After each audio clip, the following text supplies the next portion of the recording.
toys. Yes, beautiful toys. Let's get this thing set up because I think this is gonna be so much fun. Here we go. Oh man, that looks beautiful. Yeah, let's go for it. Oh, it's so funky! Yes.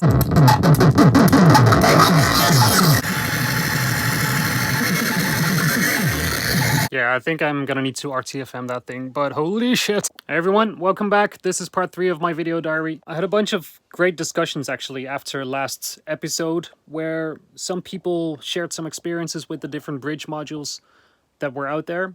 One user had a great suggestion actually for people who are using the Doopfer bridges, the ones that come with the Ethernet cable. And he basically said, like, if you use a Cat8 cable, then all the different lines within the cable itself are very well shielded, and you will probably have no problem whatsoever running audio through it because it's basically a thicker cable than what you're going to be using for audio anyway. So that's pretty interesting. I haven't tried this myself. Cat8, I didn't even know it existed. I was quite happy with Cat6 that we're using right now. But yeah, if you're using the bridge modules and you want to run audio through it, then the Doopfer with the higher end Cat cables is probably going to work out quite well. I am still sticking to the ADAC version because I think that's going to work out very well, especially for the CVs that I'm doing. One thing that I found a little unfortunate that I found out was that the bridge is not 2 HP but 3 HP, which is going to be a little bit of a pain to organize. But on the other hand, I think I'm going to benefit enough from having those things that I can work around that. That's might be famous last words, but for now, let's just assume that it's not going to make any problems down the road. Another great suggestion actually came from someone who said, well, if your case has vents in the back, then why don't you run the ribbon cables through those vents and that way bridge it from one case to the other? Because if I'm considering drilling holes in the sides and stuff like that, is that, well, why don't you just ribbon it through the vents in the back, and probably that way you can run any length that you want. Now, here, let's have a look. If you see right there in the case itself, there in the back, there's all these vent holes, and down here, the same thing. Yeah, that's probably going to be enough space to run a ribbon cable through the back and loop it from one case into the next one. Which means that I can actually bridge my modules throughout anywhere in this case, provided that I have long enough ribbon cables. So that is going to be super awesome to figure out. Now, on the same topic of bridge modules, someone actually suggested something which was super interesting, which are these things by the company NW2S, and they are basically balanced line output unit interface thingies, which connect to your audio interface, your mixer, just with DB25 cables. This was something I thought that it was not being made anymore, or it was unavailable, but I mailed the developer and he said, like, well, we're still making these. So lead time is probably something like 2 days, and then you can have a bunch and we'll send them over. So I am ordering a bunch of these units, the balanced ones, and that way I can basically bridge out 16 lines with one DB25 connector. It connects out on the backside as well, so I can patch it wherever in my system. And I'm thinking of placing these output modules right about, let me see, right about here.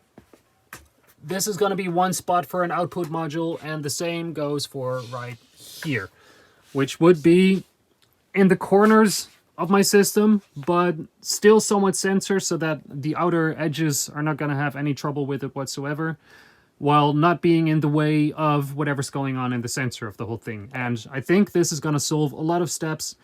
It also has the added benefit of doing 6 dB attenuation, which for everyone who's ever recorded Eurorack knows that that little bit of attenuation means the difference between absolutely destroying the input of your converters and just getting a very nice and balanced signal. So, yeah, I'm pretty happy with that. Shout out to NW2S for making stuff I need. So today what I want to talk about is attention span while patching things, and how the layout of your system is gonna greatly impact what type of music you end up making. Now, of course, everyone has their own different way of patching things, but if I look at my own way of playing and I kind of analyze what I am doing most of the time, I hardly stick on one module for more than a couple of seconds at a time, and I'm rather than that, I'd like to jump from one module to the next and just keep going, kind of dividing my attention over the various aspects that are running my patch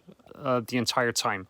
If I get sucked into one particular module, that means that I'm not focusing on whatever else is going on in the rest of my system, which means that the rest of the things are either static or are patched in such a way that they're doing whatever they need to be doing. Now, there's plenty of times where the reason I'm not using a module doesn't really have anything to do with the fact that it's doing what it's supposed to be doing, but more with the fact that there's something else that is grabbing my attention and being a priority at that moment. This is not always positive. Sometimes it means that you're just really leaving awesome patches just out there on a table and not really doing them, just simply because you're not looking at the modules and they're not grabbing your attention and you're moving on with other things.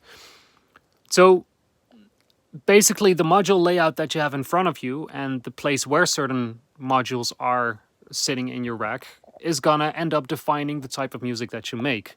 If you have to move all the way to the left and you have to start patching something there and you can't reach whatever's going on the right, then it's just not going to be as often in your core loop of doing things. So this is one of the things that makes a larger system a little frustrating at times, is that, well, sure, there's stuff going on somewhere in a corner, but if it means that you have to walk away, it also means that you have less control over whatever is running in the background. So you're really making like active sacrifices by stepping away. And the question is it worth it when you're trying to make snap decisions like every second or every half a second, just tuning different filters or changing your rhythm or just toying with effects and stuff like that. So it really comes down to what are the priorities in controlling your system. How often do you really need to touch certain modules and how necessary are they in your direct line of control? Now, this is a question that everyone needs to ask themselves individually because there's not one like global solution to that. If I look at my own style of patching, I would say that so far I really enjoy having the controls in front of me that allow me to do a little bit of everything. And then the further I reach out, the more extreme I can get with something. I think when I kind of analyze my own way of patching, filters are probably the modules I interact with the most. Like, for me, that's like the dynamics. That's the stuff that I really play. And by actively playing my filters, I have control over which melodies are sitting in front, which ones are open, which ones are closed, which is playing, what is not playing. It's even more than my sequencers. My filters are the stuff that really define the arrangement of what I'm doing. Because, well, the sequencer is just going to be running in the background and all parts are playing all the time. It's kind of like having all the parts in my songs or whatever. They're just continuously on repeats, but the filters are the ones that make me decide which one is open, which one is closed. Now, as my system grows, it's going to be harder to control all of the filters that are going on. So that's one of the reasons why, for example, I have the bird kids, the pecking order that's sitting right front and center, which by now already is switching between 3 separate functions. So that's something that I'm still kind of worried about how that's going to work out. But in general, I have a very, very tight connection, for example, with the Macbeth filters. Those are the ones that I really play the most in my entire system. And yeah, probably the filter controls for me are the most important aspect of how I play with my system. Next up is going to be my effects sense and my effects control and stuff like that. Well, again, that's something that right now I have extended to my pecking order, the bird kids modules. So those units are really becoming more and more important by the minute. And for that reason, it makes total sense that they are in a very prime real estate position in my system. There's a couple of things going on at the same time in my mind right now, so I'm not sure if I'm making total sense. But what am I going to do, for example, with the filters for polyphonic voices? What am I going to do with polyphonic voice in general? How much control do I actually need over those? And if I don't need to control them individually all the time, then what are the type controls that I actually do want to have over those voices? And what type of control do I want over the effects? Is it just sending things there, or is it actually really manipulating the effects themselves, or can I automate that? Is that stuff that I want to do with LFOs? And that's kind of my thought process right now in this next phase of what I'm doing with the layout of my system is what are those things that I really need to prioritize in this phase of the build? Like, where do I place my drum modules? I really touch those a lot as well. Like the hi-hats, for example, is something that I play with quite a bit in opening and closing them. The ride, like the whole that's kind of almost a signature sound for me by now, is when I'm really trying to make impact with something, I pitch down my ride. So naturally, that's something that I need to have close by, like in hand's reach, which kind of is telling me that probably it's a good idea to make space for my drum modules quite front and center in my rack as well. However, if I do that, that also means that there's other things that I cannot place there. So how is that going to work out? That's something that I'm considering right now. Like, is it worth placing all my drum modules in the top 2 rows in my bottom rack, for example? That would be quite impactful, because that means that I would not have control, or would not place the controls for my effects over there. Yeah, that's something I need to think about. I suspect this is going to be a very long video, because so far I've only been mentioning problems and I haven't offered any of the solutions yet. So what I'm going to do is, for the rest of this day, I'm going to be tinkering on this a little bit. And then later on, when I have an idea for the next phase of this layout, I'm going to recap on what I am doing, and I'll show you what, I'll show you stuff, I guess.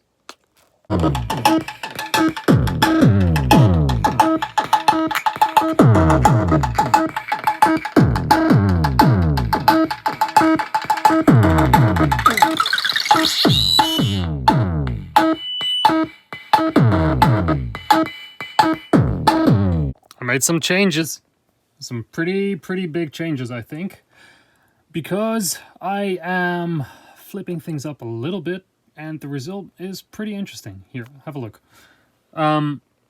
So first of all, what you see immediately is, where's my ear 101? It's not here anymore. Like, here's my circadian. This used to be my ear 101 always, but it's not there anymore. Instead, I am moving it up a few rows, and my ear 101 is going to sit right here. This is actually based on a comment from a YouTuber who DM'd me after my last video and said, like, hey, dude, I'm noticing something about the ergonomics of your setup is your ear 101 is sitting flat, and if you lean over all the time over your system and you're going to be reading it that way, then probably you're going to mess up your back in the long run, and you really should take care of that. On top of that, if I take this one away from here, then all of a sudden this space frees up, and now I have 2 drum sequences right in front of me, which means that this one is my circadian for all my everyday stuff, and here I have my wonky clocks processor, which basically means, according to the whole idea of you'll play with whatever is in front of you, that if I place this thing right here, chances are very high that I will start experimenting with clocking stuff a lot more, since it's right there, so why not start using it? So if I zoom out a little bit, I have my circadian, I have my trigger matrix right here, I got my pads over there, I got that thing over there. Now, I got my ear 101 right here, and the other one right here. I decided that it's probably going to be a good idea to have drum modules in this boat in front of me. The reason for this is that drum modules is something that I have a lot of hands-on control for most of the time, and this is stuff that I change up manually quite a bit, just like with filters and things, so having them front and center is probably not going to be a bad idea. So if I free up the space right here where the bridge module is with the 3 HP thingy right there, and I bridge it all the way up here, this means that all the cables that come from the circadian all go sideways like this. So I got my kick, which is track 1. I got the clap, I got the snare, I got my hats, the other hats, and the cymbal. That's 6 channels. Channel 7 goes into the ratchet controller, which is this thing right here, for clocking weird stuff with clock multiplication and stuff like that. And channel 8 is going to be other clocking things, which usually is the stuff that I use for my ER101 sequencers. Now, that means that since all these cables are going horizontally, that this area is all still pretty much freed up. These CVs right here coming from the ER101 sequencer, I'm still going to look at what I'm going to do with that, but chances are very high that I would eventually end up maybe even placing a bridge right here or something like that. I'm not entirely sure yet, or otherwise figuring out a way how to patch these out and away.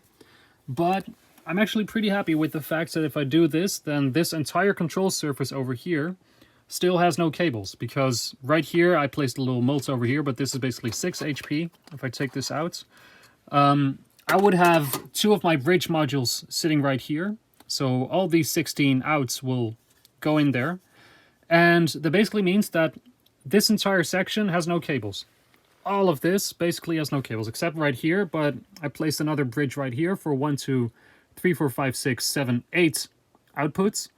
And they can all go into this bridge sitting right here, which means that, again, this entire surface has no cables.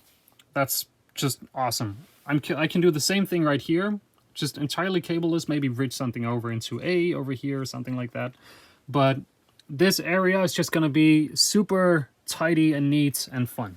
Now, the drum modules that I have sitting over here, these are all usually the things that I play around with in most of my patches, like my kick snare height and all the stuff that I have here.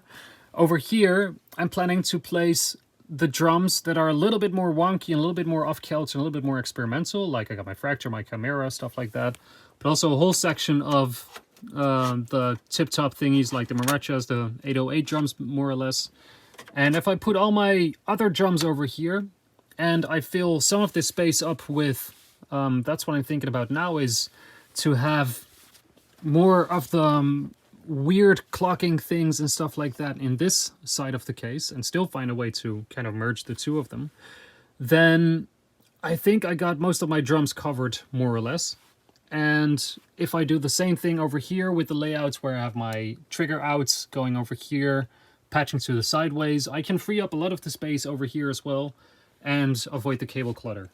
Now, I'm gonna zoom in on another aspect over here that I got going, which is I placed a little merge mixer over here, which is 2 inputs for the clap and the snare, and 3 inputs for the hats, both these hats and the 909 cymbal.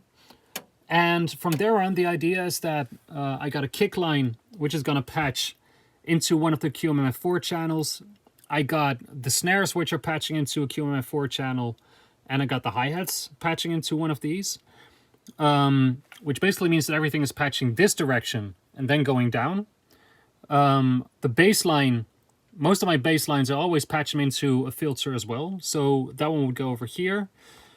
They would be patched sideways going into my molds for 4 channels, which is 1, 2, 3, 4. And then from there on, one channel goes to the effects, and the other one can go to my output module over there. I placed one mixer over here because sometimes I want to combine my drums, for example, together into going into the same effect or filtering them off or stuff like that. So I got one mixer over here right now. I'm not sure if I'm keeping it here, but basically more or less everything that's going on here is patching up. I'm patching to the side, going down and going away. And that's going to be pretty nice. Now I intend to have my output module right here. And then that way I think all of this is pretty much going to make sense to have it more or less in this way, this manner of doing it. One issue with this QMMF4 is that I broke it quite a bit, as in the pots for the cutoff filters, I overused them. You can see there's grime and all kinds of weird shit. This is basically 3 years of clubbing with this unit. That kind of took its toll on the whole unit. But I am still placing it right here. and I'll probably be able to control these cutoffs with the pecking order again. This thing, seriously, it's just in my mind right now, this unit is going to be such a breakthrough for my patching. It's yeah, it's either going to be fantastic or I'm going to be super disappointed in whatever I'm going to find. But so far, I think that this thing is really going to change so much for me. But yeah, basically, if these pots don't work, I can still patch them with these and still have fun with it that way. I really need to send it off for some repairs, but for now, this thing is just going to live here. And I've had so much fun with this. Yeah, this really is the perfect pair for all my cutoffs and stuff like that. Now, so far I've been super antsy on getting my cable clutter situation just right. The good thing is that as soon as I have all this figured out, everything that's going on here, then probably I'm not really gonna worry about it as much anymore. Like, aside from placing the modules that need the most control in the top over here and stuff like that, I'm probably gonna be okay if there's a clutter situation going on here or going on a little bit more over here, since, well, yeah, that's not gonna be my most immediate direct controls most of the time. So if as long as I kind of keep this surface as clear and clean and as possible, I think I'm gonna be okay. I'm just gonna make it. Also, this thing right here is gonna mess with my cable management so much, because this is basically 128 CVs coming out of that box, or 64 CVs and 64 gates. So wherever I place that thing, it's gonna completely mess up my entire cable organization. However, I don't think that's gonna be such a bad thing, because when I'm using it that intensively like that, then chances are very high that I am relinquishing quite a bit of my control to whatever I am programming at the same time. So I think I'll be able to live with that. Anyway, this case is looking good so far. Right now I'm gonna focus a little bit more on what's going on over here. And after that, I'm gonna have a look at my top cases a little bit. But this part is what I'm gonna be focusing on next. This part, I'm pretty damn happy about it. Things are heading the right direction. Awesome.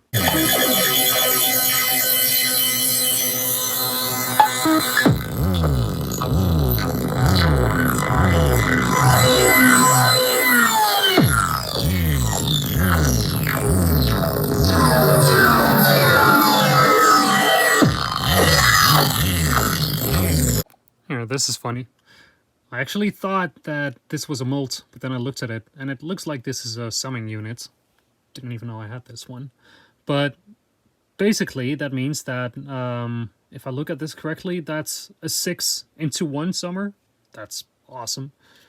Because if I'm looking here, I have 1, 2, 3, 4, 5, 6 outputs here.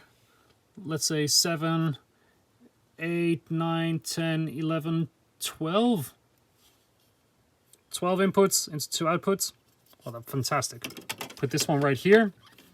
And I basically have a complete, all of these, I can patch them into this section right here, take 2 outputs, and have a drum machine out of this entire thing. So that's fantastic. These 2 over here are still sitting a little bit awkward, I think.